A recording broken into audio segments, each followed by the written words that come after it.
How's it going, everyone? It's Derek Lamrou, and today we're going to break down the lighting of this laundromat scene that Brad here was the DP on. I'm Brad Scholl. I'm a Hamilton-based DP. Yeah, and I typically shoot corporate, commercial, music video, stage visuals, kind of the whole gamut. So yeah, just trying to make my way, you know? You've been shooting a bunch of stuff that I've been seeing, and this project in particular was interesting because you were shooting a spec ad that at the end of the day when I saw it, I was like, this is brilliant. So kudos. Thank you. Let's talk a little bit about the ad. How did you come on board of the team? Or were you involved in the creative?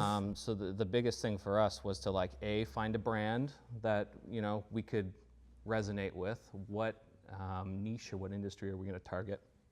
And then I think where we landed was more along the lines of something fun, poppy, vibrant, and on location to like really sell more the lifestyle of the brand than necessarily sell the product. And so the creative, obviously, it's not your standard beverage ad, like you said. You could have went in a couple different directions. You could have done a tabletop. You could have done like a robot arm.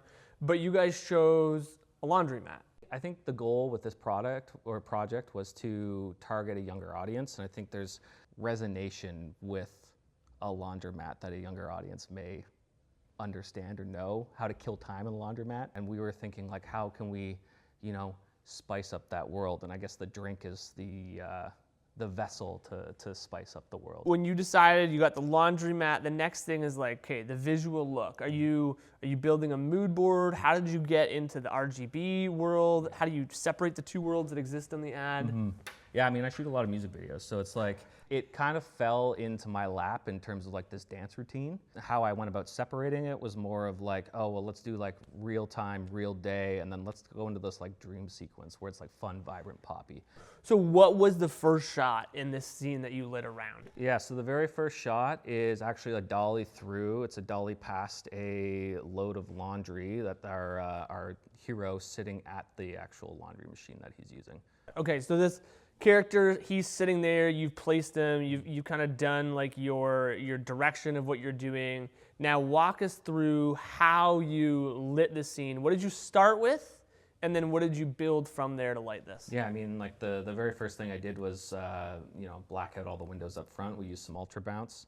I had the white turned inside just so we could get some kickback in overall ambience of the space, killed the house lights. From there, it was like close off a little bit of like the spill that was coming in from right side of the frame from our ultra bounce. Our window was like at the front of the building, which would be right. So we just landed a flop. Outside of that, it was like I kind of knew we were going to dolly underneath the actual folding table itself. So we had the dolly set up on the back side, and then we placed a little bit of foreground to zhuzh it up a little bit. So we hung a couple lights underneath the folding table. Okay.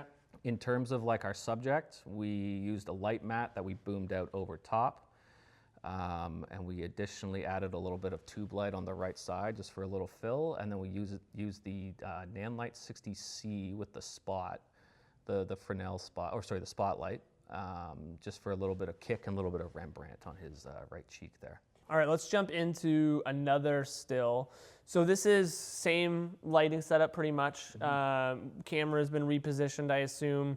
Yep. Give me any tweaks that were made for this close-up shot here of the bottle. Yeah, a couple small tweaks were made. Like we kind of flipped our neg a little bit, like our flop, just to add a little bit more like shape. So we just walked it in on the right side there and just close it up to him a little bit more. Outside of that, it was like readjust to where our spotlight's hitting. It was more so on the can and his hand than it was on his face. And then I think we ended up netting down the light mat. We had triple diff in the light mat. It's like one of my favorite looks. I'm not a huge fan of like the grid that they have that provides it, or they provide with it. So I ended up going with, I think it was a double net on this one, just to like kill a little bit of the harshness. So we feel a little bit more of our far side rather than our top light was kind of the idea. So I think another thing a lot of people miss is like when you're doing the same location or you're trying to completely change, you know, a scene, the switch from dolly to handheld also really helps you like make that shift visually of like, oh, something's changed here. Yeah.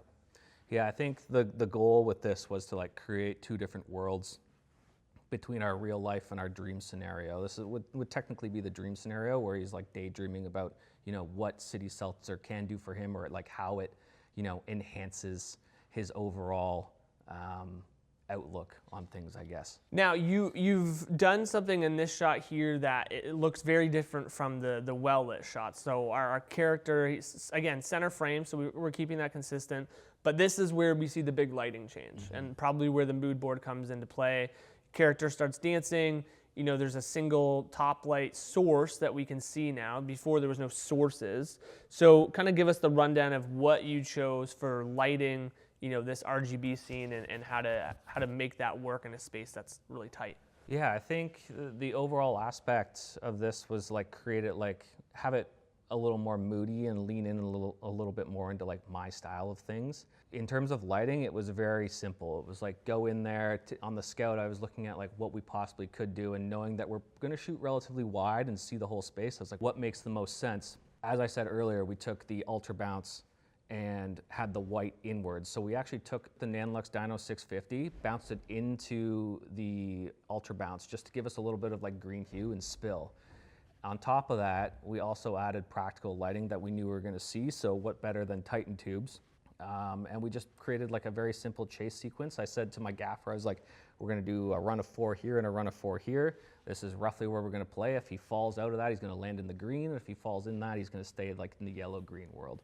All right, let's jump into some of these close-ups here. So subjects lying on the ground, you know, we've got the orange kind of going in their mouth. Describe, you know, the lighting change up for this one. Yeah, lighting change up. I don't know if we changed too much on this, to be totally honest with you. We just kind of kept the chase sequence going, so it felt like we were staying within that world.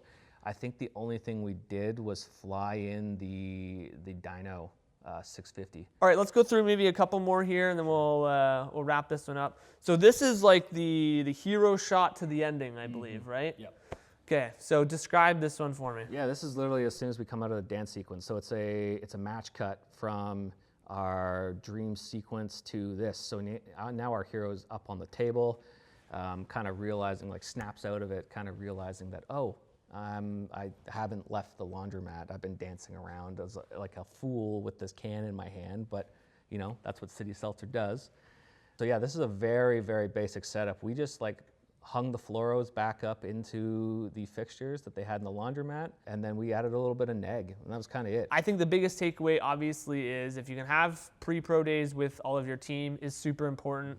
In shooting spec ads, don't frown upon them. They are the way to build your portfolio, exercise those creative flexes, and learn cool things. I'm really stoked on how this one came out, truthfully. Yeah, no, when I look at your Instagram, I'm like, damn, it came out. This is great. It punched above its weight, so I'm very thankful. We had a great crew, so really And can't... no one knows that it's spec, guys. No one knows. It's not spec, but it is spec.